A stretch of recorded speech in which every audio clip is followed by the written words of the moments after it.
So I'm just coming to show you a really quick and easy, interesting insert for your journals. I'm not going to go to town decorating it. It's just a quick tutorial to show you the principle, and then you can go away and make it your own.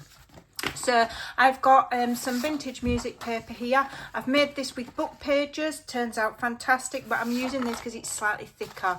So you want to get 2 sheets at the same time, and the reason you're going to do that is because you're going to make 2, and if you fold them at the same time they'll be the same size.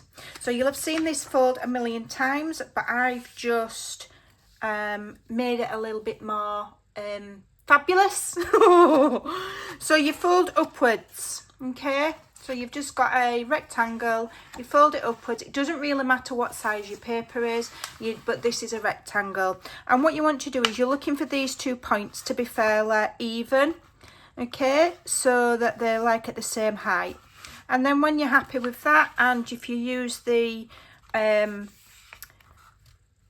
what they call it, the words on your paper, I can't think of the technical term, the text, to get your paper straight, and then fold, okay? And then you've seen this all before. We're going to go to the middle, okay? Now it might be tricky with 2 sheets of paper, but this is the way to get them both exactly the same size, okay? Fold, and then fold this one over like so, and so long as they're overlapping, it doesn't have to go all the way, but so long as it's overlapping, and just have a look for a nice kind of an even look, okay? You just want to make sure that when you're overlapping, this one will go inside this one. Other than that, as long as it goes inside, and will slip inside your golden, and then crease, okay? All right, so then undo it all and take one out of the other, okay, and then refold them so that you've got 2, and they're both going to be the same size, okay? So then put them together. At this point, grab your bone folder, give them a really good crease so that those folds are nice and crisp, okay? And then get them in your trimmer. If you don't have to do this bit, but I just think it looks neater, and we're just going to trim them both straight across so we've got a nice even at the top, okay?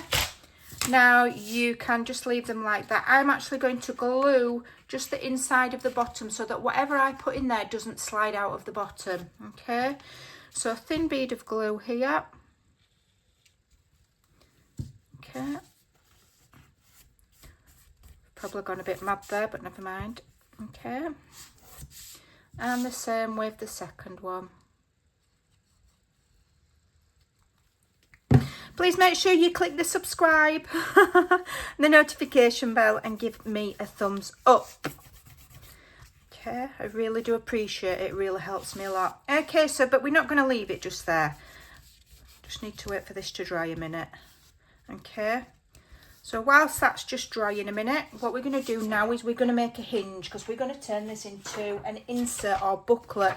You can have them just like that, but you know, we don't like to just make things basic, do we?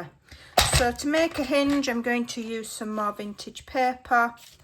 I'm going to go about an inch will be enough, just over an inch, maybe a little bit more, okay? And then you want to fold it in half. Doesn't matter if it's not perfect, no exact measurement, as long as it glues these two, you know, as long as it will hinge these 2 together. I am literally doing mine by eye. Okay, you can ink it, you can sew them, you can do what you want, make it your own. I'm just giving you the idea. Okay, a little bit of glue right on the edge, you don't need it all the way up. And then you're going to hinge these on the back, so the pockets are now going to go on the inside, okay? And when you're hinging them, just leave a small gap, don't go right up to the crease, otherwise once you've filled it with ephemera it won't close, okay? Try and get them straight, then close it, line them up, readjust your hinge so it's all nice and neat and straight, and don't forget to leave a small gap, so don't push them all the way up to the, can you see I've left a small gap? That's so that you've got a little bit of room so that when you've put all your doofers in there, it will still close. Now you can put closures on, you can do what you want. What I've also done from here is I have then, because we don't just want 6 pockets, we want 8 pockets. I'm going to go about 2 inches, 2.5 inches, okay. And then let me just quickly measure this. So mine, as to yours, will be different because all book page, you know, unless you've got the exact same size book pages as me, it will work out different, but it will be the same. 4 3/4, okay. 4 3/4, 1 for the front, 4 3/4, 1 for the back.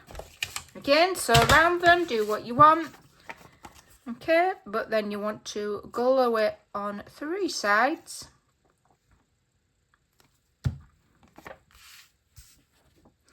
And we can cover over that hinge and we can make ourselves another pocket. Because it's all about the pockets. It's not all about the base, it's all about the pockets. Because it makes for fun and interesting inserts for journals, you know. Loads of places to tuck things and hide things and etc. Now you can make this with any kind of paper.